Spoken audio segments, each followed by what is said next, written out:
வணக்கம் மக்களே. நம்பியவர்களை அனாதை ஆக்கியவர் டிடிவி தினகரன் அவர்கள் முன்னாள் அமைச்சர் ஆர்பி உதயகுமார் பதிலடி. இந்த தகவலை பற்றி இந்த வீடியோவில் பார்க்கலாம் வாங்க. கரூர் துயர சம்பவம் தொடர்பாக அமமுக பொதுச் செயலாளர் டிடிவி தினகரன் நேற்று அக்டோபர் 4ஆம் தேதி தஞ்சாவூரில் செய்தியாளர்களை சந்திச்சிருக்காங்க. அப்போது டிடிவி தினகரன் பேசுகையில், கடந்த ஒரு வாரமாக கரூர் விவகாரத்தில் அரசியல் செய்கிறார்கள். உணர்ச்சி வசப்பட்டு பேசும் சீமான் கூட இந்த விவகாரத்தை நிதானமாக கையாளுகிறார். ஆனால் பதவி வெறியில எடப்பாடி பழனிசாமி வழக்கம் போல பேசுகிறார். ஆளுங்கட்சிதான் காரணம் என்று சாடுவதெல்லாம் மோசம் என்று அதிமுக பொதுச் செயலாளர் எடப்பாடி பழனிசாமியை விமர்சித்து பேசியிருக்காங்க.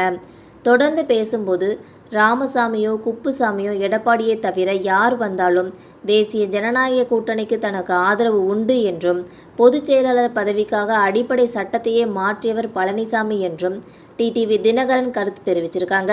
இதற்கு பதிலடி தரும் வகையில், தன்னை நம்பி வந்த தொண்டர்களை அரசியல் அனாதையாக்கி திமுகவிற்கு வழி அனுப்பி வைத்தவர் டிடிவி தினகரன் அவர்கள் என்றும் அதிமுக முன்னாள் அமைச்சர் ஆர்பி உதயகுமார் குற்றம் சாட்டியுள்ளார் என்பது குறிப்பிடத்தக்கது.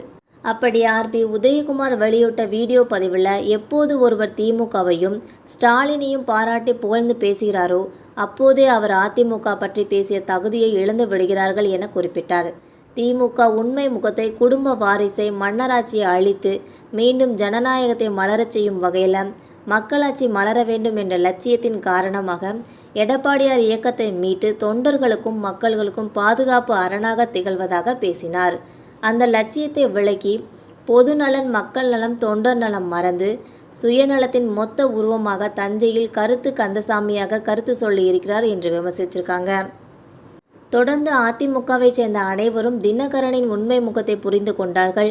தங்களின் எதிர்கால அரசியல் பாதையை தினகரன் தீர்மானிக்க தேவையில்லை என்று சாடினார். தினகரனை புரிந்து கொண்டவர்கள் விலகி சென்றார்கள். தற்போது விலகி சென்று கொண்டிருக்கிறார்கள். புரியாதவர்கள் புரிந்து கொண்டு இனிமேல் காலம் தாழ்த்தாமல் அவரை விட்டு விலகி செல்ல வேண்டும் என ஆர்பி உதயகுமார் அவர்கள் அறிவுரை வழங்கியிருக்காங்க. மேலும், பொதுநலன் மறந்து சுயநலத்தோடு செல்பவர்கள் அரசியல் பாதையை வகுக்க முடியாது. தினகரனை நம்பியவர்கள் எல்லாம் திமுகவிற்கு வழி அனுப்பி வைத்தார். முன்னாள் அமைச்சர்கள் செந்தில் பாலாஜி, பழனியப்பன், தங்கத்தமிழ் செல்வன் என்று பட்டியல் நீண்டு கொண்டே செல்கிறதுனே சொல்லலாம். மேலும், தினகரனோட உண்மை முகத்தை தெரிந்து கொண்ட உமாதேவன், மகேந்திரன் உள்ளிட்ட பல பேரும் தற்போது எடப்பாடி பழனிசாமியின் தலைமையை ஏற்றுள்ளனர். தினகரனை நம்பிய தொண்டர்களை நட்டாற்றில் விட்டு சென்றார். அவரை நம்பி 18 சட்டமன்ற உறுப்பினர்கள் கையெழுத்து போட்டார்கள். அவர்களை தினகரன் அரசியல் அனாதையாக்கி விட்டார். அவர்கள் எதிர்காலம் என்ன? தனி நபரின் அரசியல் காழ்ப்புணர்ச்சி என்றும் நிலைக்காது. அதற்கு காலம்தான் பதில் சொல்லும் என வீடியோ பதிவில் குறிப்பிட்டுள்ளார் என்பது குறிப்பிடத்தக்கது.